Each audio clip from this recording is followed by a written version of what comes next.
అభివృద్ధి కోసం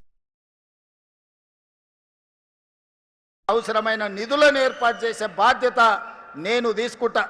అదేవిధంగా ఈనాడు రిజిస్ట్రేషన్ ఆఫీసులు కోట్ల రూపాయల భూముల లావాదేవీలు జరుగుతున్నాయి. ఒక్కొక్క డాక్యుమెంట్కు 1 కోటి 2 కోట్లు ఈరోజు రిజిస్ట్రేషన్ ఛార్జెస్ కడుతున్నారు. కానీ సబ్ రిజిస్ట్రార్ ఆఫీస్కి పోతే కూర్చోనికే కూర్చుంటుందా ఒకసారి ఆలోచన చేయండి. గంటల కొద్దీ నిలబడితే కూర్చోవడానికి కుర్చీ ఉండదు.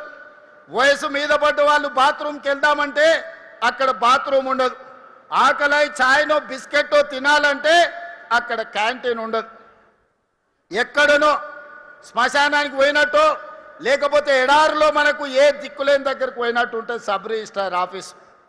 నేను అడిగిన రెవెన్యూ మంత్రి శ్రీనివాసరెడ్డి గారిని, శ్రీనివాసరెడ్డి గారు ప్రతి సంవత్సరం నీకు రిజిస్ట్రేషన్ నుంచి 15-16 వేల కోట్ల రూపాయల ఆదాయాన్ని ఇస్తున్నారు.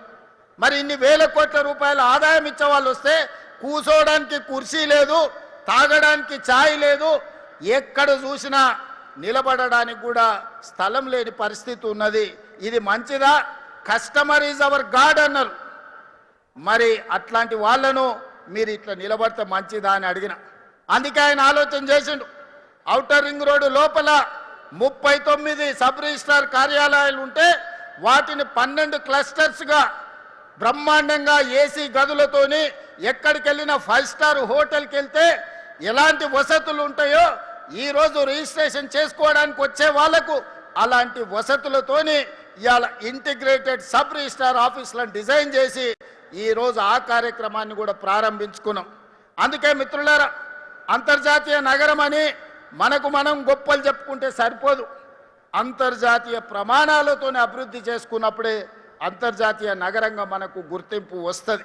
అందుకే వాళ్ళు అడ్డం పడ్డ కాళ్ళలో కట్టెబెట్టినా, శాపనార్థాలు పెట్టినా, ఏడ్చినా, పెడబొబ్బలు పెట్టినా, చివరికి మూసిలో పడి పందులాక దొర్లినా వాళ్ళ ఏడుపు వినేది లేదు. మనం అభివృద్ధి చేసుకునుడే, మనం రీజనల్ రింగ్ రోడ్ వేసుకునుడే, రేడియల్ రోడ్డు నిర్మించుకునుడే, భారత్ ఫ్యూచర్ సిటీ కట్టుకునుడే, కోహెడా ఫ్రూట్ మార్కెట్ను పూర్తి చేసుకునుడే. ప్రతి అవసరాన్ని దృష్టిలో పెట్టుకొని ఈరోజు ఈ రాష్ట్రం యొక్క అవసరాలను తీర్చుకుంటూ ముందుకు వెళ్లాల్సిన బాధ్యత మన మీద ఉన్నది. అందుకే ఇవాళ మిత్రులారా, మనం మంచి కార్యక్రమాలు చేసుకుంటున్నాం. మనల్ని చూసి ఏడ్చేటోళ్ళు ఎప్పుడు ఉంటారు? కడుపులో మంట ఉన్నోళ్ళు, అసూయ ఉన్నోళ్ళు వాళ్లకు అజీర్తి అవుతూనే ఉంటుంది. వాళ్ళని ఎవరిని పట్టించుకోవాల్సిన అవసరం లేదు. అందుకే ఈనాడు మంచి మంచి కార్యక్రమాలతో ముందుకు వచ్చినాం. వ్యవసాయాన్ని ఒకనాడు దండుగంటే వ్యవసాయాన్ని పండుగ చేసినాం. ఒకనాడు ఒరేసుకుంటే ఉరేసుకున్నట్టే అంటే ఈరోజు ఒరేసుకున్న వాళ్లకు కనీసం మద్దతు ధరనే కాదు 500 రూపాయల బోనస్ ఇచ్చి దేశంలోనే అత్యధికంగా ఈ రబీ సీజన్లో 1,41,000 మెట్రిక్ టన్నుల వరి ఉత్పత్తి చేసి దేశానికి ఆదర్శంగా నిలబడ్డాం. భారతదేశంలో ఉత్పత్తిలో 60% ఒక్క తెలంగాణ రాష్ట్రం నుంచే ఉత్పత్తి చేసి మన రైతుల యొక్క సత్తా చూపినాం. ఆ ఎల్లా ఏ ఊర్లో ఏ రైతు వడ్లు పండించినా ఇవి కాళేశ్వరం నీలే అని కూలేశ్వరరావు చెప్పేటోడు. మరి ఇవాళ కాళేశ్వరం కూలేశ్వరం అయిపోయి 3 ఏళ్ళు అయింది. సుక్క నీళ్లు కాళేశ్వరం నుంచి రాలే, సుక్క నీళ్లు గోదావరిలో లిఫ్ట్ చేయలే. మరి ఈరోజు దేశంలోనే అత్యధికంగా మనం వరి పండిస్తున్నాం కదా. ఇన్నాళ్ళు వాళ్ళు చెప్పింది అబద్ధమా కాదా ఒక్కసారి ఆలోచన చేయండి. 3 ఏళ్లలో 1,00,000 కోట్లు పెట్టి వాళ్ళే కట్టిండ్రు, వాళ్ళ కళ్ళ ముందరనే కూలిపోయింది. 1,00,000 కోట్ల రూపాయలు గోదావరిలో కొట్టుకుపోయినాయి. 1,00,000 కోట్ల ప్రజల సొమ్మును గోదావరిలో కలిపినోని అదే గోదావరిలో వాళ్ళకి తద్దినం పెట్టాల్సిన అవసరం ఉందా లేదా ఒక్కసారి ఆలోచన చేయండి. నిన్న మన ఆయన తాటి చెట్టు లెక్క పెరిగిండు. ఎందుకంటే మనకు ఈ ప్రాంతంలో నల్గొండల, భువనగిరిలా లేకపోతే ఇబ్రాహీంపట్నంలో తాటి చెట్లు ఎక్కువ ఉంటాయి. తాటి చెట్టు ఇట్లా పెరుగుతుంది.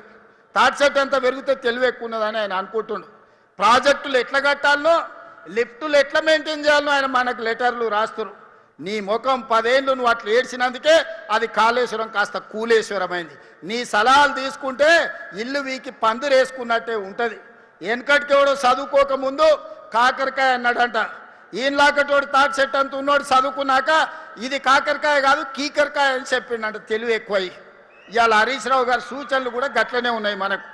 అందుకే అయ్యా హరీష్ రావు గారు, నీ దిక్కుమాలిన సలహాలు నీ మామకిస్తే నీ మామ నడువులు ఇరిగి ఫామ్ హౌస్లో వండుకున్నాడు. ఇక నీ దిక్కుమాలిన సలహాలు మాకు తక్కువైనాయా? అందుకే నోరు మూసుకొని ఉండమని చెప్తున్నా. నువ్వు ఉండకపోయినా 94 నుంచి 2004 వరకు తెలుగుదేశం పార్టీ అధికారంలో ఉన్నది. 2004 నుంచి 2014 వరకు కాంగ్రెస్ పార్టీ వైఎస్ఆర్ 2 సార్లు ముఖ్యమంత్రి అయింది. 2014 నుంచి 2026 వరకు 2024 వరకు బీఆర్ఎస్ 2 సార్లు ప్రభుత్వం ఏర్పాటు చేసింది. నేను ఇవాళ మా రంగారెడ్డి జిల్లా సోదరుల సాక్షిగా నేను చెప్పదలుచుకున్నా, ఈ 2024 నుంచి 2034 వరకు ప్రజాపాలన ఉంటుంది. కాంగ్రెస్ పార్టీ అధికారంలో ఉంటుంది. అభివృద్ధి చేయడమే కాదు, సంక్షేమ పథకాలను అమలు చేసి ఆనాడు రేషన్ కార్డు ఇయ్యే ముఖం లేదు మీకు. ఇవాళ 15 లక్షల రేషన్ కార్డులు ఇచ్చినాం.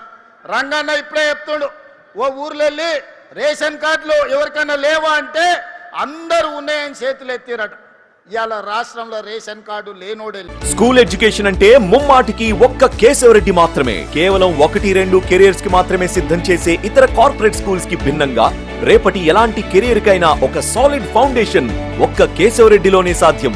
మరోవైపు spoken English, communicative skills, personality development, co and extra curricular activities తో కంప్లీట్ ఆల్ రౌండ్ డెవలప్మెంట్. అందుకే కేశవరెడ్డి మాత్రమే అవుతుంది the king of right schooling.